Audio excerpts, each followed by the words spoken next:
ought to pump this show up a notch. 1, 2, 3, go. From the middle of nowhere, outside of his bathroom, this is DJ Roberts and Jeff the Tech. All of you, get ready. And now, with Random Overflow. That noise is the best noise in the world. The noise of our intro of the show. I'm DJ Roberts, Jeff the Tech, sitting next to me. Random Overflow is now on your radio or smartphone or whatever the heck you're listening to us on. We appreciate it. So, Jeff, how was your weekend? Oh, it was pretty good. That's it? Yeah, You don't want to tell us what you've done? not much, really. Find any good videos? Not that are family appropriate enough to put on this show. Remember that video I showed you of that rich guy in Vegas who put $1,500? I hope he was rich. Well, yeah. If he's not rich, then he really screwed himself. He put $1,500 into one of those $100 slot machines, and that's $100 a pull. Yeah. We watched $100 a pull. We watched it dwindle away. I mean, it got back up to $1,000 a couple times, but he was still $500 under, so he kept on doing it. Probably the stupidest thing he could have done is just keep pulling. He just kept on pressing bet. And right next to the bet button, he had a $1,000 like ticket that you put that because slot machines don't dispense change anymore. Everyone knows that. So now they print out tickets, which I think is a big lug of crap because I would much rather have a bucket full of nickels than a ticket. Well, who wouldn't? You got to think they make a lot of money on those tickets by printing them in tickets instead of giving you tangible cash. Yeah. Whether that be a bucket full of nickels. A bucket full of nickels is a lot better than a ticket that says $25. And you've got to consider how many people don't cash in the change. The change. Like, I'm going to look like an idiot if I go up to that thing and cash in 67 cents and put it in my pocket. So that's the reason why casinos, they say, we do this for your convenience. I always just gamble the 67 cents. Yes. Just find some blow-your-money penny machine and hit the button 67 times. Yeah. Sit there for an hour on $1. Speaking of which, all right, this is Random Overflow, so we get off topic easy. So going back to the $100 machine, that guy, after he blew through the $1,500 he had in credit, he then put the $1,000 thing in there and then went through it all. And on the very last one, you'd think that at least the machine, would give you like a close something, call. Yeah. But it didn't. It went, instead of like going bar 7, it went like, it just like 2, nothing. 3, 4. Just I've flown money at the casino before, I'll admit it. But I've never been at that point where I wanted to put more money. You know what I'm saying? I get what you're saying. Like, after I've lost money, I'm quite unappealed. If you're $20 under, you still have the same feeling in your gut that you just blew through your whole paycheck. You just get that feeling. Like, to me, when I'm down, I just feel completely like unappealed to the fact of gambling more. Mm-hmm. I don't understand how somebody could blow through $1,500 and then just stick another one in. It's okay. We had fun. We had fun, Jeffrey. It's not okay. But that's what they use is. Dude, I walk out of the casino $20 down and I feel like I've gambled away my fortune, Yeah. Yeah. And it's only $20. I don't know how people do that. I don't either. I really don't. It's okay. We got comps. We earned our comp points, so we get a free chili dog when we leave here. Dude, I gave up using You just blew $2,500, but it's okay because you've earned enough comps to buy a chili dog. That's where the casino gets you. When you play table games, you get 1% in comp. Yeah. So when you see someone buying that $4 hot dog on comp, you can just rest assured that they flushed $400 straight down the bathroom toilet. Yeah. I mean, I couldn't do it. So we're not going to get a casino on as a sponsor at this point. Probably not. I think I've got I think the highest I've ever been is 86 cents in comp. So Yeah. and that was after 4 months of using my card every time. Yeah. You do pretty good at roulette, and you need to give credit where credit is due. Who turned you on to roulette? YouTube. Wait, what? I'm sorry. I just felt like screwing Before with you. YouTube. Yeah, well, you did. I did. I've done very good on roulette, actually. I know you have, and so have I, because we know when to walk away. I would say I'm probably up a few $100 in all honesty. But you're 21 years old, and you've been doing this since you were 18. Because we live close to an Indian reservation, and the Indian reservation lets you gamble at When 18 you're years old. Which is pretty much the only place in the country. Yeah, but do the math on this. How old are college students? 18, 19, Yeah. 17, around there? Okay, well, this casino is mysteriously placed in a college town known to Central Michigan University. So you Right have... in the middle of it, too. Uh-huh. And here's the funny part. You go to this pawn shop about a few blocks away. It's under a half mile. Okay, under a half mile. And what's the number one thing they have in this?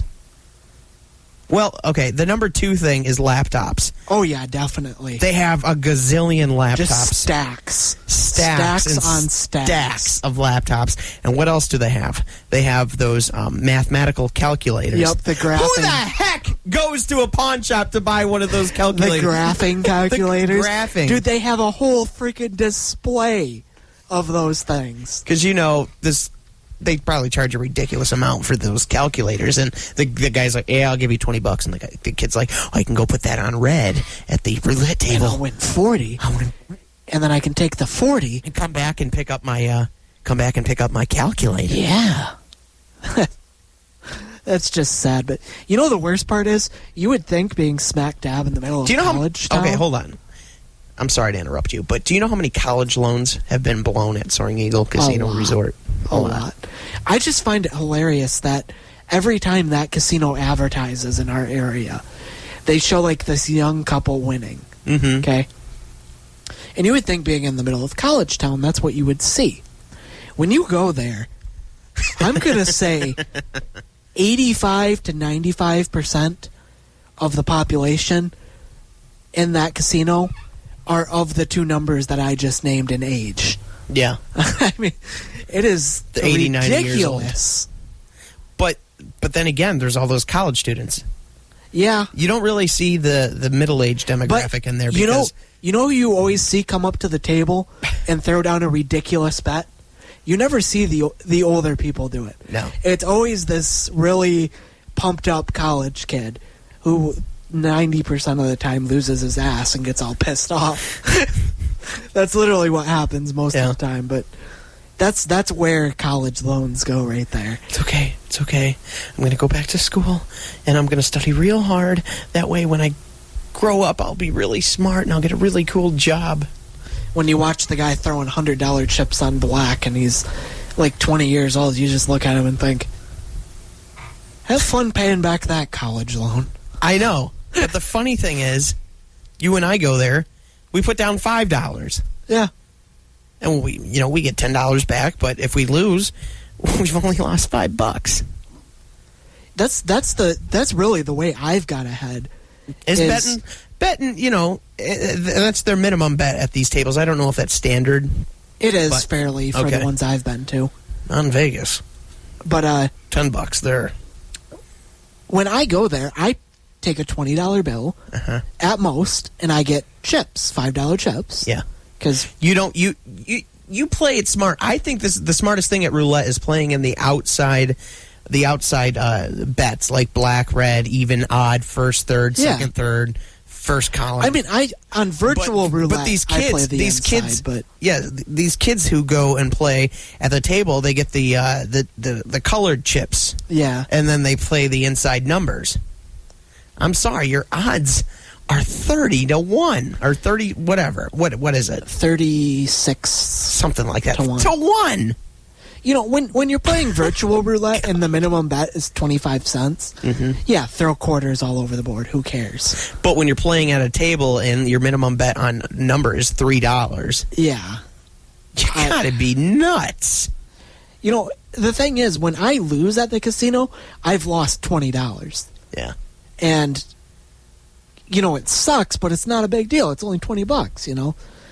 But when I win, I never walk out with, 25, okay? I always walk out with, like, $50, $60 at the lowest. And most people, here we go again, being stereotypical, but a lot of people, college kids, I think they're a little bit greedy, and they're like, no, I need way more than this. So like, I got 60, let's go put it back on red. But you and I are like, okay, $60, we paid $5 in gas to drive down here. You know, we can go out to eat and walk home with $40. You know, this is That's something... a good night.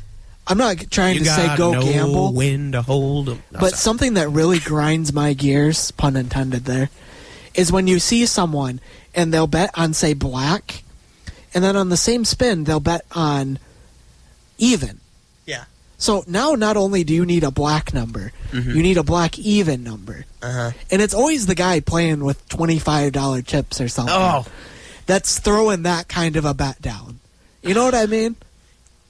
I don't know why it does, but it hurts you on the inside. It does. It really does. To see people big. do that kind of stuff.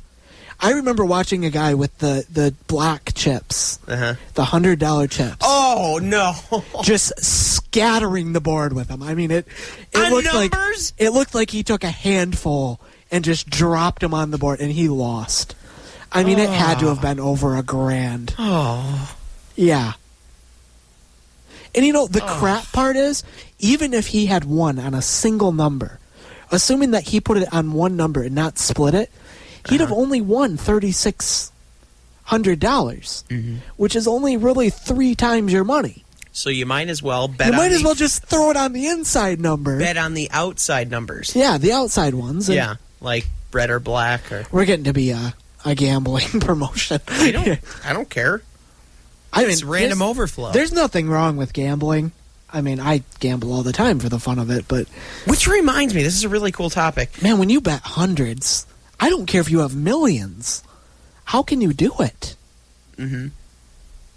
I don't know. I mean, I've walked into the casino with, no joke, $500 to $600 in cash. Yeah. Just because I planned on buying something big. And I've never once thought, I should put that on black. It's just never crossed my mind. Like, I don't understand the thought that goes into doing something like that. You know what I mean? I do. Because I'm thinking, if I lose that, I'm going to be crying in the bathroom for the next 6 hours. I would cry. I think there'd be tears flowing from my eyes if I lost $100 in a casino. Yeah. And when I look at money, I don't look at it as, dollar bills that go in your pocket. I look at it, what could I buy with that? And that usually consists of radio equipment or a laptop or a graphing calculator from the pawn shop. But I look at money as 100 McDoubles as opposed to $100. Yeah. I'm like, that could feed me for 100 days. But that's the difference. When we go to the casino, first off, when I go to the casino, I go with the thought that I am going to lose. Yes. Okay. You don't go there with it. You look at that. You have to go there with the thought that, hey, this is disposable income. You look at that $20 and you think, I would spend this at the movie theater anyways. That's the way you have to look at it. You have to go with it and be like, I would spend this anywhere else anyways. Yes. So that's the way I always go into a casino. But I guess, I don't know, maybe people go in and think I would have spent this on a cruise?